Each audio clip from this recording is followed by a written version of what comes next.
A la acción. Después de haber hecho nuestro inventario personal, ¿qué vamos a hacer con lo que descubrimos? Intentamos encontrar una nueva actitud hacia Dios, un nuevo tipo de relación con nuestro Creador, y nos pusimos a descubrir los obstáculos a lo largo de nuestro camino.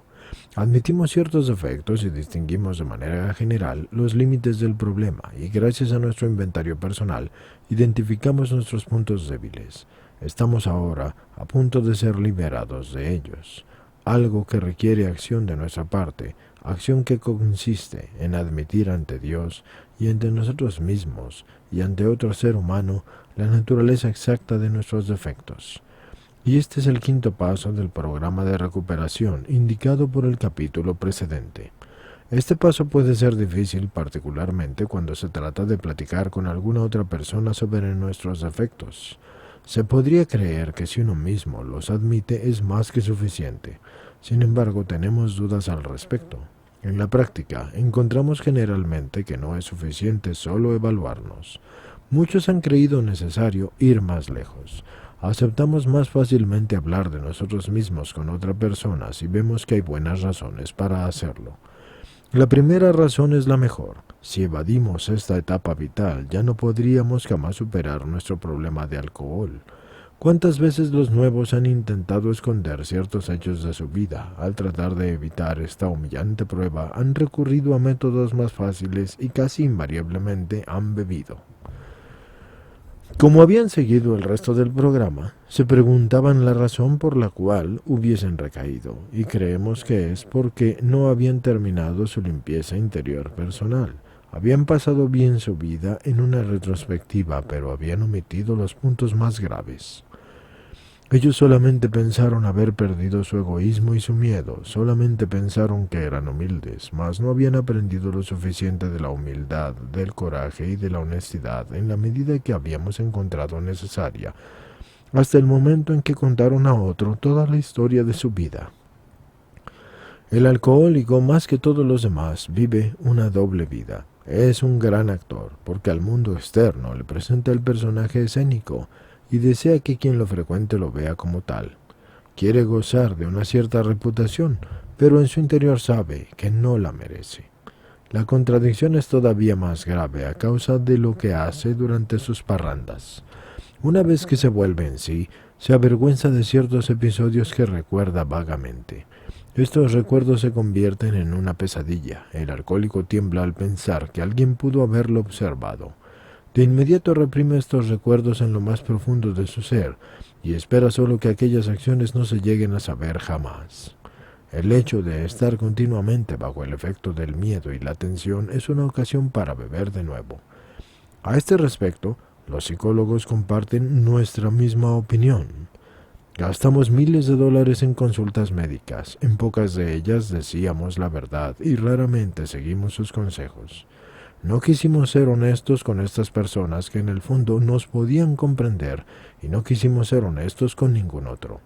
No es de extrañarse que muchos médicos que tengan una mala opinión de los alcohólicos y que duden de que alguna vez se recuperen.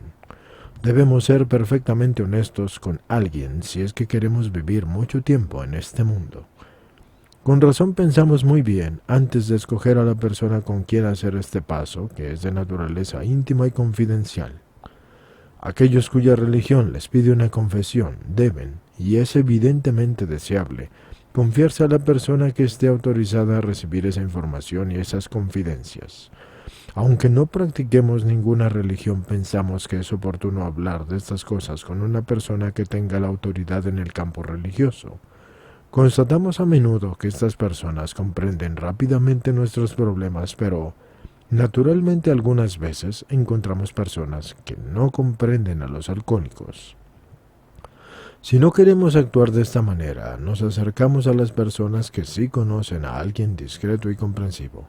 Puede darse el caso de que nuestro médico o psicólogo sea la persona más indicada y podría ser también alguien de nuestra familia, pero estemos atentos de no revelar a nuestra esposa o a nuestros padres algo que pudiera herirlos o hacerles daño.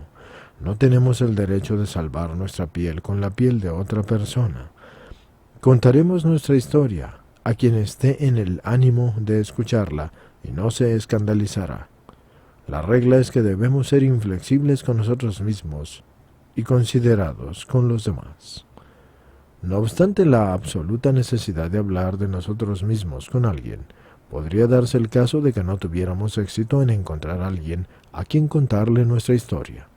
Si las cosas están así, este paso del programa puede ser aplazado, pero solamente si estamos dispuestos a hacer estas confidencias en la primera ocasión propicia.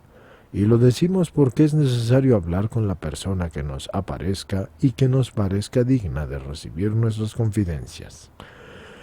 Es importante que esta persona esté dispuesta a custodiar un secreto, que ella pueda comprender plenamente y aprobar lo que nosotros intentamos hacer. Que ella no intente cambiar nuestros planes, porque esta no debe ser una excusa para retardar el encuentro con alguien.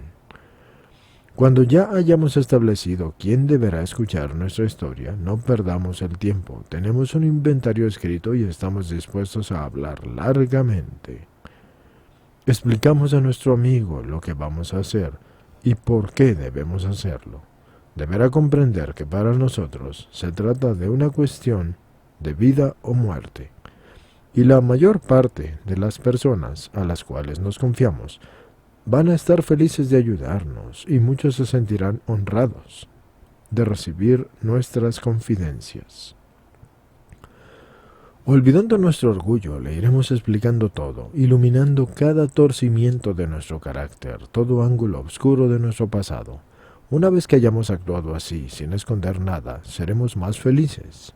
Podremos mirar al mundo a la cara y podremos finalmente estar a solas y en paz y sin miedo.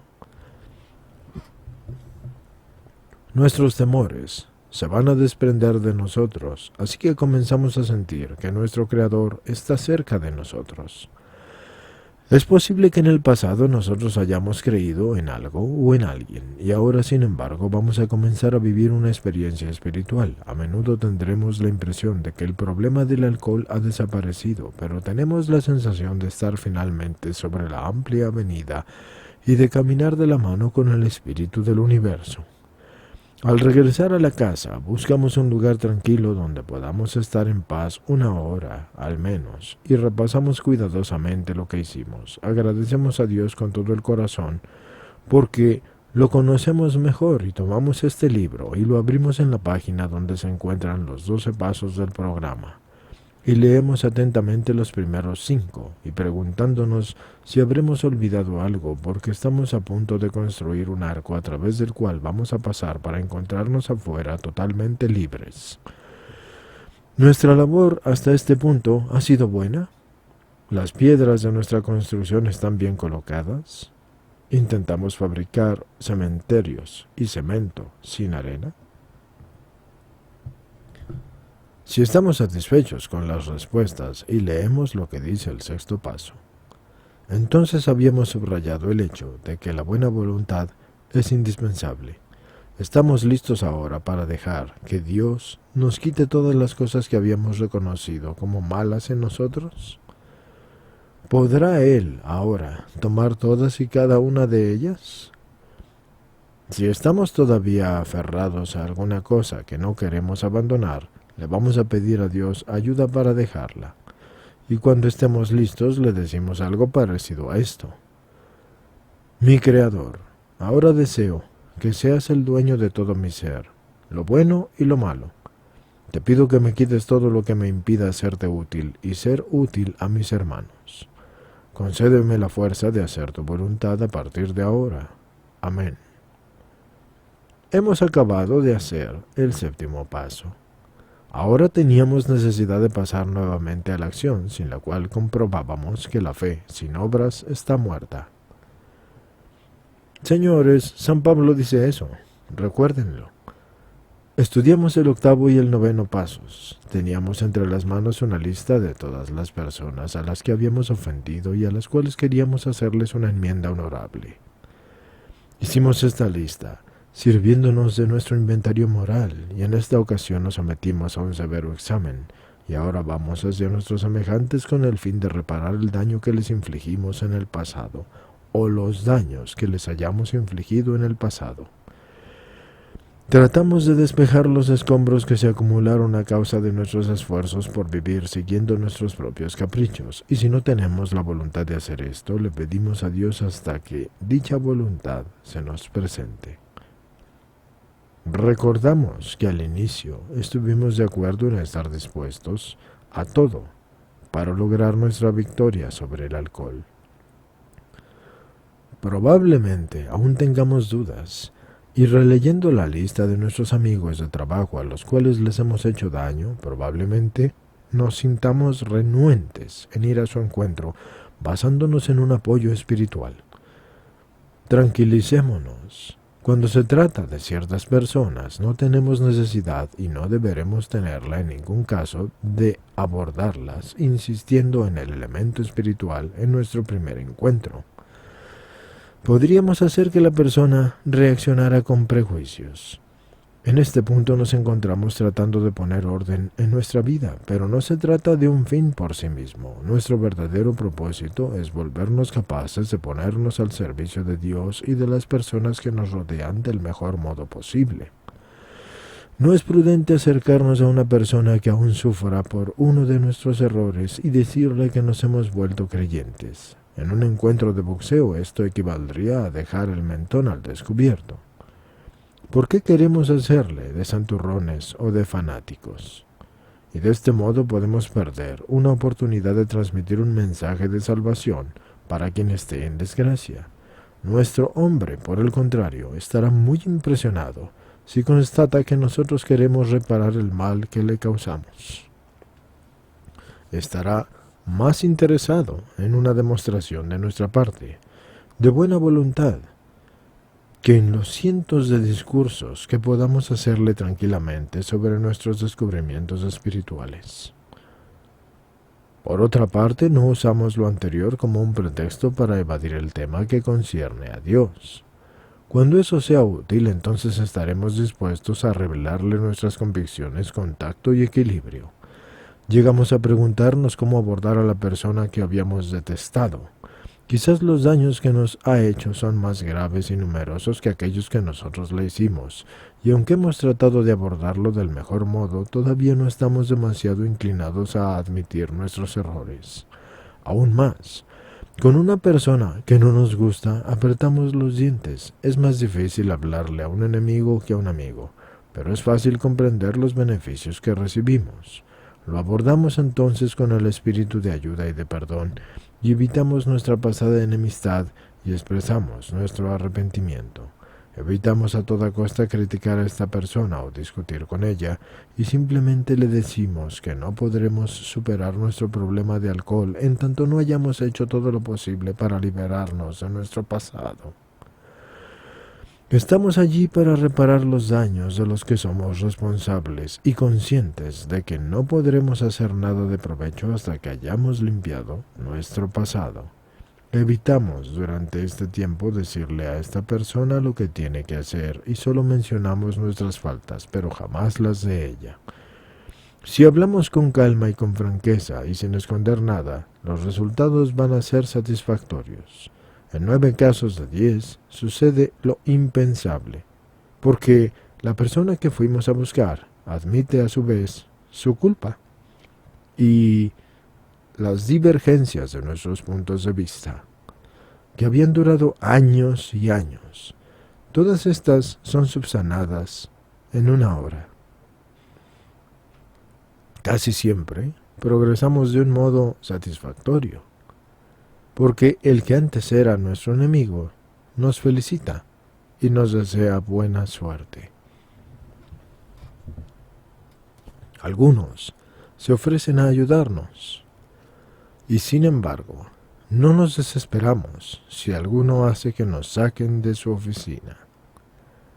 Habremos demostrado nuestra buena voluntad, habremos hecho lo que hacía falta, así que pusimos una piedra sobre el pasado. Casi todos los alcohólicos deben dinero a alguien.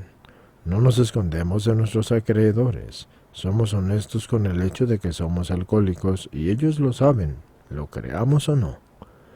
No tenemos más que decir abiertamente que somos alcohólicos, ni sentimos miedo de que esta declaración nos produzca penas financieras. Si hablamos de esta manera, el acreedor más cruel alguna vez nos va a sorprender, y llegamos al mejor arreglo que pudimos con estos individuos, y les decimos además que nos arrepentimos de nuestro pasado. El alcohol nos impidió pagar nuestras deudas tiempo atrás, y hay necesidad de ya no tener miedo de nuestros acreedores, porque poco importa en qué medida debamos comprometernos, porque estamos en peligro de retornar a la bebida si tenemos que enfrentarlos.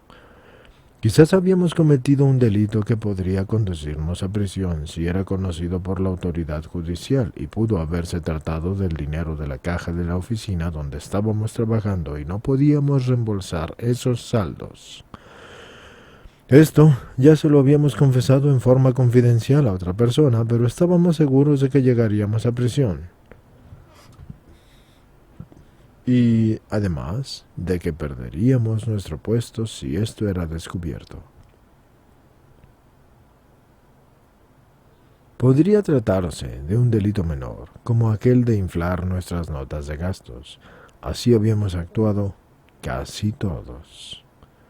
Nos divorciamos y nos volvimos a casar, pero no hemos continuado proporcionando alimentos a la primera esposa. Por eso ella está furiosa y nos ha denunciado a la policía y está a punto de arrestarnos. Y este es un problema que conocemos bien. Aun cuando estas reparaciones son multiformes, hay principios generales que descubrimos y son una buena guía. Recordando continuamente que habíamos decidido hacer todo lo posible para obtener una experiencia espiritual, pedimos la fuerza y la dirección que nos permitiesen hacer nuestro deber sin dar paso a las eventuales consecuencias en el plano personal. Podemos, sí, perder nuestra posición social, podemos perder nuestra reputación o ser amenazados de ir a prisión, pero estamos dispuestos a todo y debemos hacerlo. No debemos retroceder ante nada.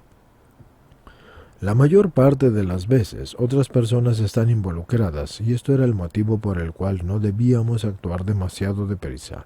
No hay necesidad de hacerlas de mártir y sacrificar sin necesidad a otras personas para salir del pozo del alcohol. Conocemos a un hombre que se había vuelto a casar y a causa del alcohol y el resentimiento no le pagó la pensión alimentaria a su primera esposa. Ella estaba furiosa por eso. Se presentó ante un juez y obtuvo una orden de comparecencia, y el hombre, en tanto que había comenzado a vivir según los principios de Alcohólicos Anónimos, había obtenido un empleo y había dejado el alcohol. Hubiera sido demasiado heroico de su parte haber acudido ante el juez y decir: «Aquí estoy». Pensamos que habría debido hacer ese sacrificio si hubiese sido verdaderamente necesario, pero por otra parte, si lo hubieran metido en la cárcel, no habría podido dar nada a ninguna de sus dos familias. Le sugerimos escribir a su primera mujer y admitir sus errores y pedirle perdón, así que envió la carta junto con una pequeña suma de dinero y le explicó también lo que tenía intención de hacer para el futuro, y agregó que estaba dispuesto a ir a la cárcel si ella insistía. Pero desde luego, ella renunció a todas sus exigencias, y la situación desde entonces regresó a su cauce normal.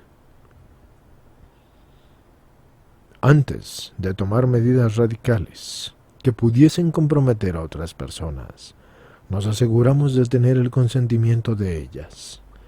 Después de que se nos ha otorgado el permiso, de que pedimos consejo a otras personas y de que pedimos la ayuda de Dios, si el paso a tomar es drástico, entonces no debemos retroceder. Esto nos recuerda la historia de uno de nuestros amigos en la época en que bebía, porque aceptó una suma de dinero de un hombre de negocios al que él detestaba, y eso fue sin darle ningún recibo. Enseguida negó haber recibido el dinero y se sirvió del incidente para desacreditar a aquel hombre, y se sirvió así de su deshonestidad para arruinar a otra persona, y en efecto su rival perdió toda su reputación. Nuestro amigo creía haber cometido una acción irreparable y se había tratado el asunto ante un tribunal, y temía arruinar la buena fama de quien laboraba con él como socio y causar la desgracia de su propia familia y perder todo aquello que le daba para vivir, además de todo aquello que él proveía a esa familia en su forma de vivir. ¿Tenía el derecho de involucrar a aquellos que dependían de él? ¿Cómo podría declarar en público para exonerar a su antiguo rival?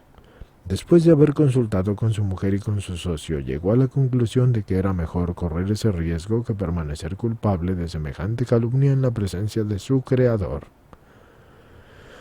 Comprendió que debía de poner en las manos de Dios las consecuencias de tal gesto, y de otra forma seguramente habría comenzado de nuevo a beber, y todo se habría perdido, lamentablemente. Por vez primera en muchísimos años asistió a un servicio religioso. Después del sermón, se puso de pie y con mucha calma explicó todas las cosas. Su gesto recibió la aprobación de todos, y hoy es uno de los ciudadanos más respetados de su ciudad. Estos hechos sí ocurrieron hace muchos años. Muy probablemente tenemos problemas de familia, nos comportamos con las mujeres quizás en una forma tal que no queremos que los demás las conozcan, y nos referimos a las cosas con las cuales nos comportamos de esa forma, y quizás también a las mujeres con las cuales nos comportamos de esa manera. En este punto dudamos que los alcohólicos sean fundamentalmente peores que los demás. Se trata de quien sea, es cierto, que beber complica las relaciones sexuales con la pareja. Después de algunos años de vida con un alcohólico, una mujer cae en un profundo agotamiento y llega a odiar al marido y no puede comunicarse con él. ¿Cómo podría ser de otra manera? El marido empieza a aislarse, a compadecerse y va a los otros centros nocturnos o a otros lugares de género, por algo más que alcohol. Quizás sostiene una relación secreta y satisfactoria con una chica que comprende su situación. Podemos decir que ella probablemente, entre comillas, lo comprenda, pero ¿qué hacer ante una situación como esa? Un hombre que se comporta así tiene grandes remordimientos, sobre todo si está casado con una mujer que le es leal y que es valerosa, que por causa suya está viviendo en un infierno. Cualquiera que sea la situación, hay que hacer algo para corregirla. Si estamos seguros de que nuestra mujer no sabe nada, entonces debemos decirle cómo están las cosas, porque no siempre creemos. Si ella conoce la historia de modo general, ¿tenemos que explicarle los detalles? No hay ninguna duda de que sí tenemos que admitir nuestra culpa. Es probable que ella insista en conocer todo en detalle. Va a querer saber quién es la otra mujer y dónde vive, y tenemos la impresión de que es oportuno responderle que no tenemos el derecho de involucrar a otra persona. Estamos arrepentidos de lo que hicimos, y con la ayuda de Dios no vamos a volver a hacer lo mismo. No podemos hacer más y no tenemos el derecho de hacerlo, y aunque existen excepciones legítimas, a menudo hemos encontrado que este es el mejor modo de proceder. Nuestro modo de vivir no puede ser una calle de un solo sentido, es bueno tanto para el marido como para la mujer. Si nosotros podemos olvidar, ciertamente que también ella lo hará. Y mejor todavía, no nombrar sin razón a la persona de quien ella pueda tener celos o resentimiento. Puede haber casos en los cuales la franqueza absoluta sea necesaria, y solo nosotros mismos podemos apreciar una situación tan íntima. Puede suceder que de común acuerdo y con el sentido común del amor conyugal, los dos esposos dejen al pasado lo que le pertenece al pasado. Cada uno de ellos puede rezar para poder actuar mejor, teniendo presente la felicidad del otro, así que recordemos que estamos ante el más terrible de los sentimientos humanos, los celos. Una buena estrategia nos va a indicar si conviene atacar ese problema por sus flancos o de frente.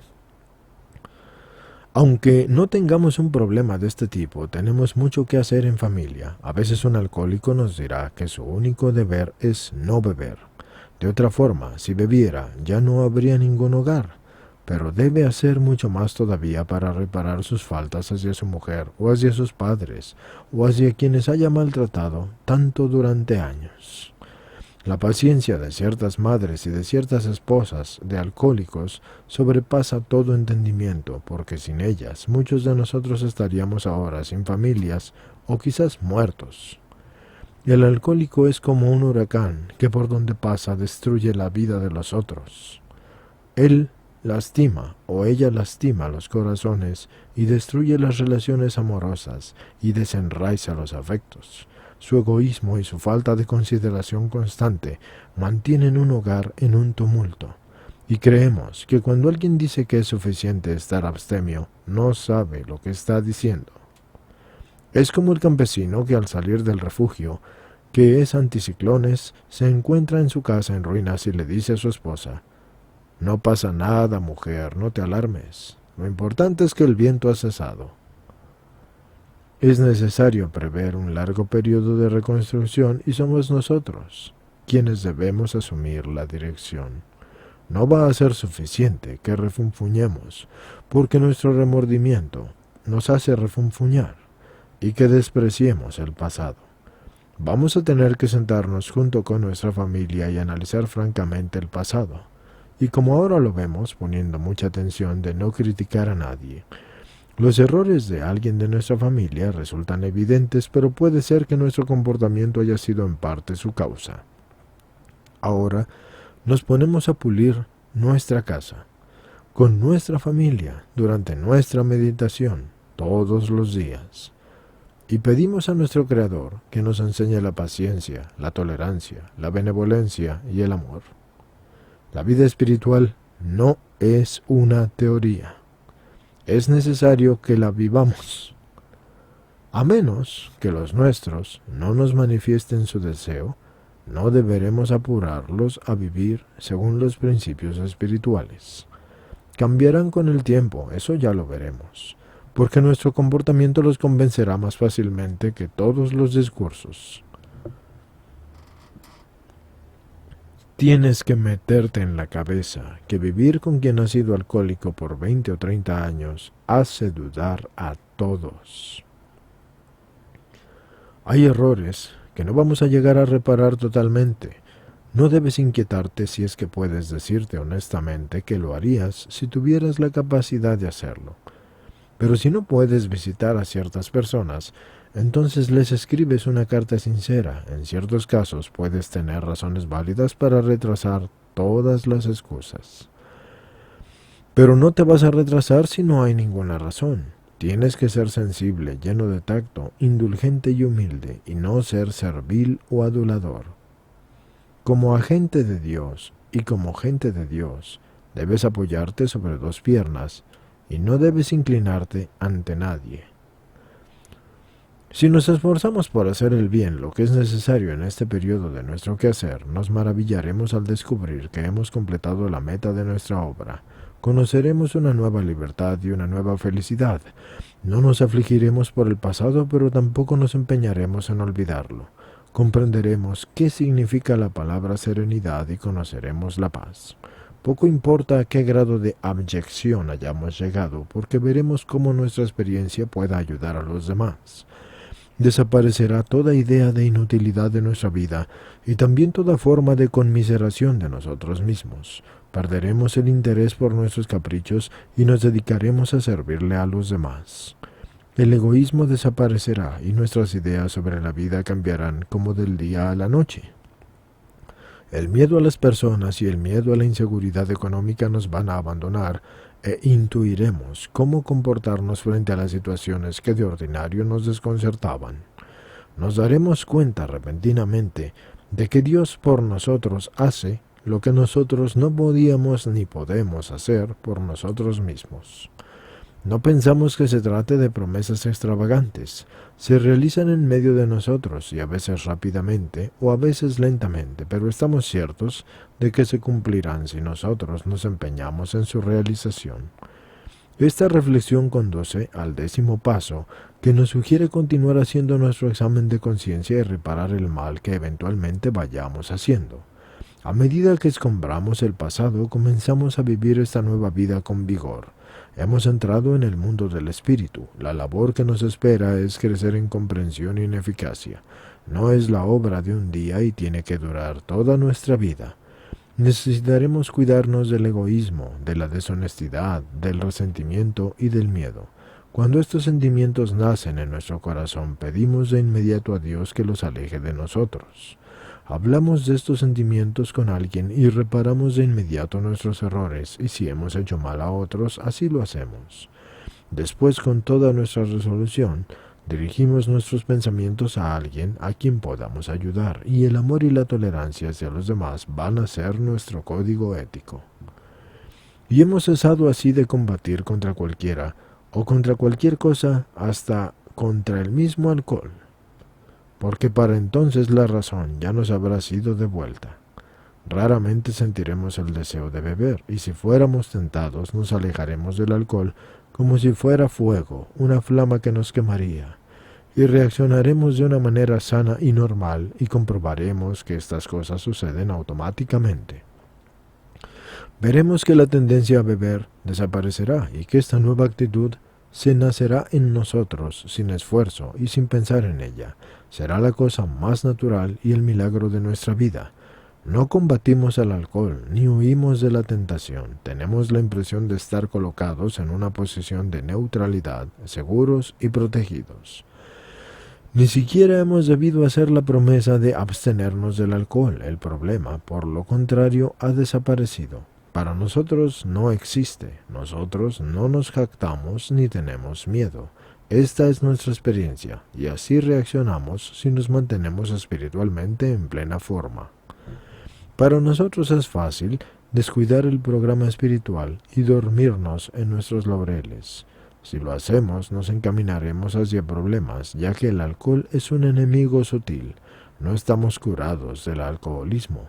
Eso que nosotros poseemos verdaderamente es un alivio contingente que depende de nuestro modo de mantenernos espiritualmente en forma. Cada día debemos intentar hacer la voluntad de Dios en todos nuestros actos. ¿Cómo te puedo servir mejor? Que tu voluntad se haga, Señor, y no la mía.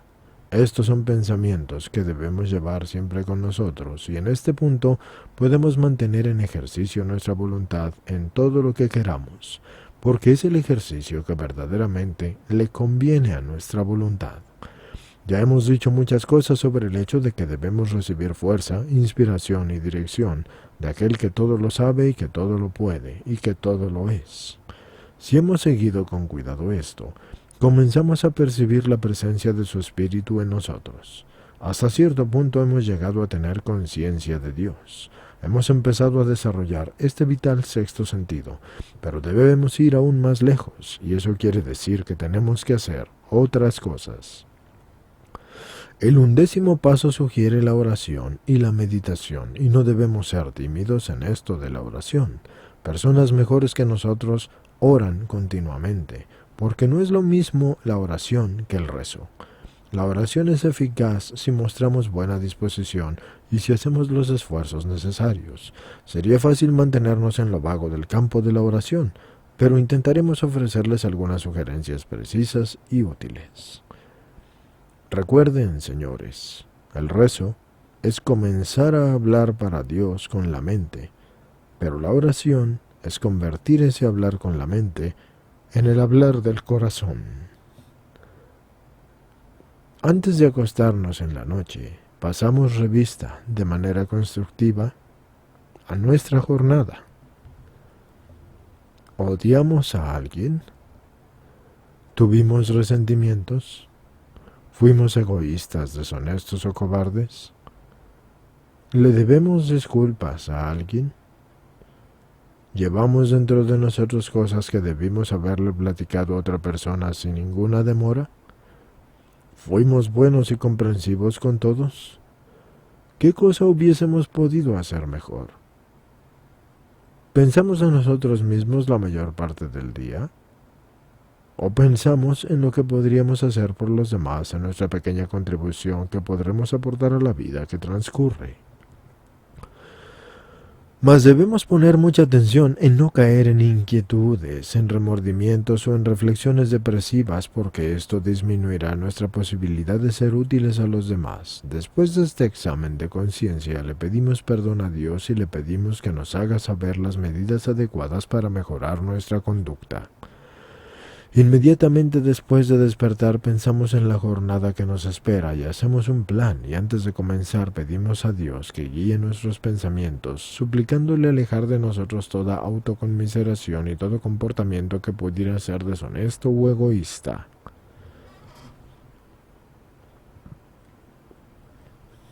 En estas condiciones podemos usar nuestras facultades mentales con extrema seguridad porque, después de todo, Dios nos ha dado una inteligencia para servirnos de ella. Nuestra inteligencia se elevará a una dimensión mucho más elevada cuando nuestros pensamientos sean liberados de motivaciones egoístas. Cuando pensamos en la jornada que nos espera, quizás debamos afrontar dentro de nosotros la indecisión y pudiera ocurrir que no sepamos qué camino recorrer. Entonces pedimos a Dios que nos inspire y que nos haga decidir una intuición. Nos tranquilizamos y tomamos las cosas con calma. No combatimos, nos sorprendemos de poder encontrar buenas resoluciones después de haber hecho estas tentativas durante un cierto tiempo. Lo que tenía toda la apariencia de ser un golpe de suerte o una inspiración del momento, poco a poco se convierte en un hábito de nuestra mente. Como aún nos falta experiencia, porque hace poco tiempo que iniciamos un contacto con Dios, es poco probable que seamos tocados por la inspiración todas las veces.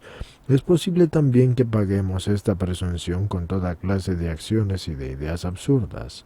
No obstante, nos damos cuenta de que con el tiempo, naturalmente nuestro modo de pensar se va a avecindar más acerca de la inspiración, y poco a poco vamos a poder fiarnos de ella.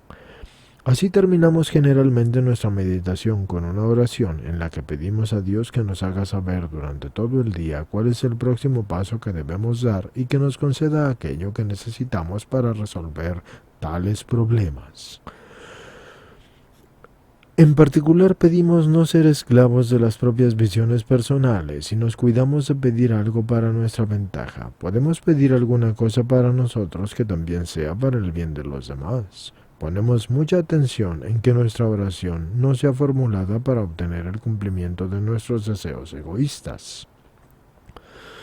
Yo les hago una aclaración aquí, estimados escuchantes. Cuando una persona le hace una oración a Dios para satisfacer deseos egoístas, Dios no escucha esa oración, nunca la escucha, porque una oración que nace de un deseo egoísta no es una oración, es una exigencia y es un pecado.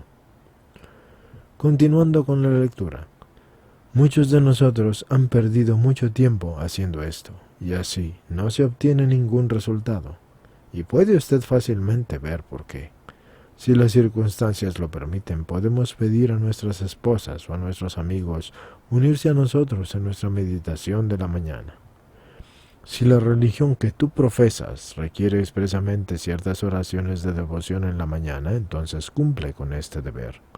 Si tú no perteneces a ninguna religión, escoge algunas veces de oraciones que delineen los principios que estás estudiando y que estamos estudiando aquí y que estás aprendiendo y entendiendo y sintiendo en este libro. Aunque hay muchos libros útiles, un sacerdote, un pastor o un rabino están capacitados para darnos sugerencias a este respecto. Así que date rápidamente cuenta de en qué cosa tienen razón las personas religiosas y sírvete de esto para que cuando te lo ofrezcan lo puedas usar.